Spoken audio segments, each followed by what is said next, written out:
Ini definisi chapter yang brutal dan gila banget. The Real Ancient God akhirnya unjuk gigi dan langsung dikenal oleh dunia. Nah, mari tanpa basa-basi lagi, kita langsung saja wadaw. Those doors, I'm a fool for your love.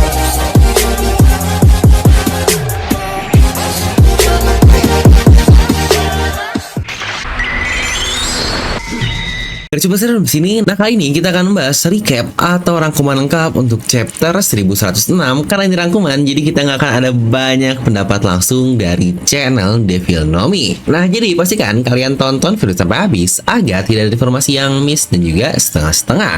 Dan sebelum kita mulai, subscribe dan nyalakan bel notifikasinya dulu buat para players baru. Nah, mari siapkan kopi, minuman besar, pasang headsetnya, ambil posisi PW, and wadidaw.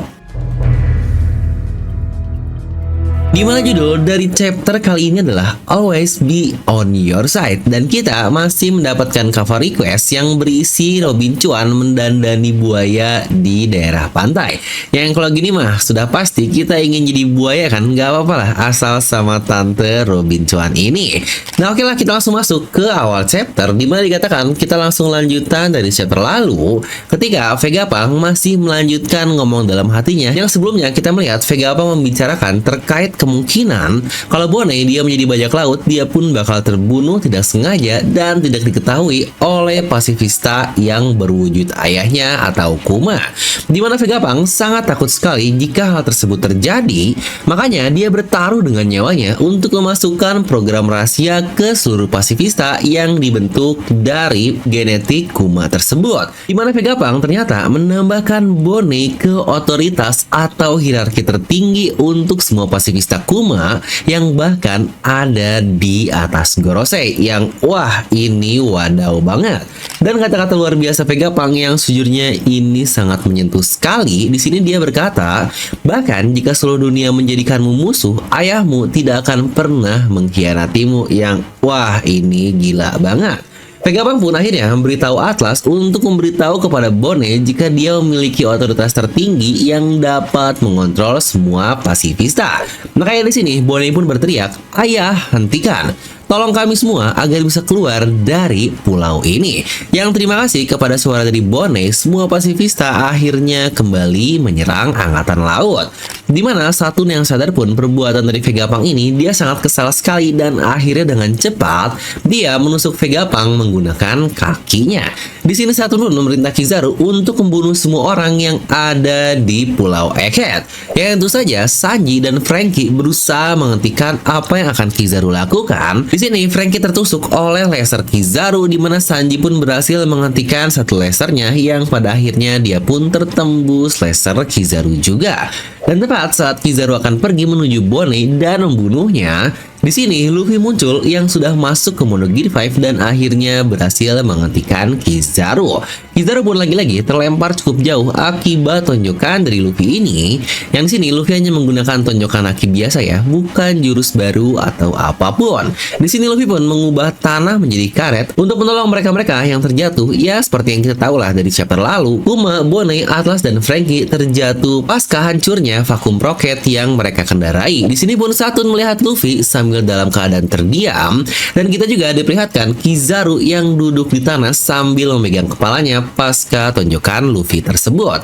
Ya, memang bisa dikatakan jika Kizaru terlihat baik-baik saja, yang cukup berbeda dengan tonjokan Luffy sebelumnya yang berdampak cukup parah kepada Kizaru ini. Dimana Bonnie pun dia langsung berlari ke arah Vegapunk untuk menolongnya yang sebelumnya tertusuk oleh Saturn. Di sini pun Vegapunk memberitahu jika Luffy adalah Nika. Jadi kau belum sadar ya, yang sejujurnya saya sendiri pun tidak percaya sebelum saya melihatnya dengan mata saya sendiri.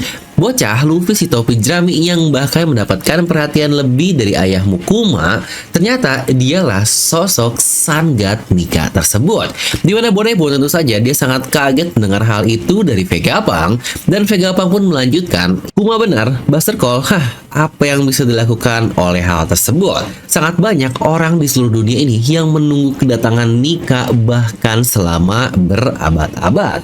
Dimana di momen Vegapunk menjelaskan hal tadi, kita mendapatkan menampilkan double split yang sangat-sangat epic sekali, di mana Bonnie yang menangis melihat ke langit, dan situ pun Luffy lagi-lagi berada di pose nikahnya, yang sejujurnya ini adalah pose yang sangat merinding sekali. Yang bahkan di chapter ini pula, seperti prediksi kita kemarin, dikatakan kalau robot Ancient yang sebelumnya menyala pun di sini mulai bergerak sedikit demi sedikit pasca mendengar detak jantung dari Luffy atau Drums of Liberation-nya. Dimana di bagian akhir dari chapter ini kita pun berpindah ke area northeast dari Pulau Egghead, di mana Angkatan Laut melapor kalau ada kapal super besar yang datang ke arah pulau.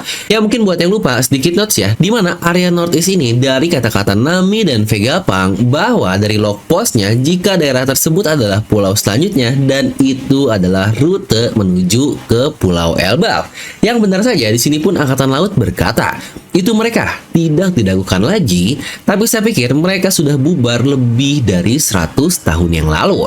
Dan lagi-lagi di satu double page yang luar biasa epic, di sini kita diperlihatkan bagaimana bajak laut raksasa menghancurkan semua kapal angkatan laut di pesisir daerah northeast tersebut. Di mana angkatan laut pun sangat kebingungan sambil berkata, kenapa bajak laut raksasa bisa datang ke pulau ini? Yang tentu saja kita diperlihatkan dua sosok raksasa yang sangat kita kenal sekali, yang menjadi pemimpin dari bajak laut tersebut, yang tidak lain dan tidak bukan dia adalah Dory dan Brogy. Di sini Brogy pun berkata, lihat mereka Dory, mereka bertanya ngapain kita datang ke sini. Dan Dory pun menjawab, ya, pertanyaan bodoh, bukankah tidak ada yang namanya kebetulan di dunia ini, benar kan Brogy? Dan Brogy pun berkata, enggak, kita di sini untukmu topi jerami. Dan Dory berkata lagi sambil ketawa, kau adalah sang dewa matahari, The Sun God, yang wah ini gila banget. Definisi chapter yang epic bener-bener real banget kita dapatkan dari chapter 1106 ini. Jadi buat kalian yang baca telat untuk chapter ini, yang bener aja rugi dong. Ya walau cukup bingung sih terkait judul dari chapter ini, yaitu Always by Your Side, yang difokuskan kepada Kuma dan Bonnie. Padahal dari isi chapter seharusnya ini bisa menjadi judul chapter di Ancient God, karena lagi-lagi chapter ini hampir fullnya menjelaskan terkait representasi Luffy sebagai sosok Sun God. Ya lagi-lagi ini pula biar sesuai lah dengan prediksi kemarin dan juga bahasan kita di review chapter lalu, dimana kemungkinan untuk chapter 1106 ini pasti Luffy akan beraksi dengan robot Ancient, dan juga seperti itu bukankah akan sangat baik sekali jika kita mendapatkan judul Ancient God. Ya dimana bener setengahnya lah terkait Luffy dan robot Ancient yang mulai beraksi, tetapi untuk judulnya ternyata bukan Ancient God. Ya nggak apa-apa lah karena itu hal minor. Dimana terkait kok Elbaf bisa tahu tentang Sun God Nikkala, apakah Shanks yang memberitahu atau ternyata ada hubungan yang lebih dalam dari Pulau Elbaf sendiri dengan sosok Sun God ini? Lalu juga terkait Pacifista, robot Ancient itu mereka bagaimana, kenapa bisa bergerak, yang tentu saja semua hal ini akan kita bahas dengan sangat lengkap di video review nanti. Jadi pastikan kalian subscribe dan nyalakan bel notifikasinya. Dan kebetulan juga nih, karena lagi-lagi kita sedang membahas terkait Sun God yang dipuja semua orang yang menginginkan datangnya Fajar atau Dawn di dunia One Piece, yang bukankah pas juga buat kalian yang lagi nyari Dawn untuk membuat diri kalian lebih terhighlight dari para wibu yang lain, dapatkan limited edition Sun God Nika ini yang hanya tersedia 20 pieces. Untuk kaos ini pula hanya diproduksi satu kali dan jika sudah habis tidak akan diproduksi lagi, yang tentu saja biar sangat eksklusif sekali dong, kalian tidak akan kembar dengan orang lain. Dan spesial untuk pembelian di minggu ini, sejak video ini rilis sampai hari Minggu nanti, kalian akan mendapatkan bonus merchandise tambahan, mulai dari hoodie, kaos, lanyard, stiker, bahkan topi juga bisa kalian dapatkan, yang wah ini wadaw banget. Hanya dengan 200.000, dimana kaos ini limited, kalian juga akan mendapatkan satu bonus merchandise lain yang kurang eksklusif apalagi coba. Dan buat kalian yang pingin, bisa langsung klik link di deskripsi video ya, langsung check out sekarang juga karena promo terbatas untuk stok yang terbatas juga. DRM, level up your Wibunas. Dan seperti biasa, semoga kalian terhibur dengan video ini. Like aja kalian suka, dislike aja kalau suka, jangan lupa untuk subscribe dan juga share di teman kalian. Gue Devin pamit, and I'll see you guys next time.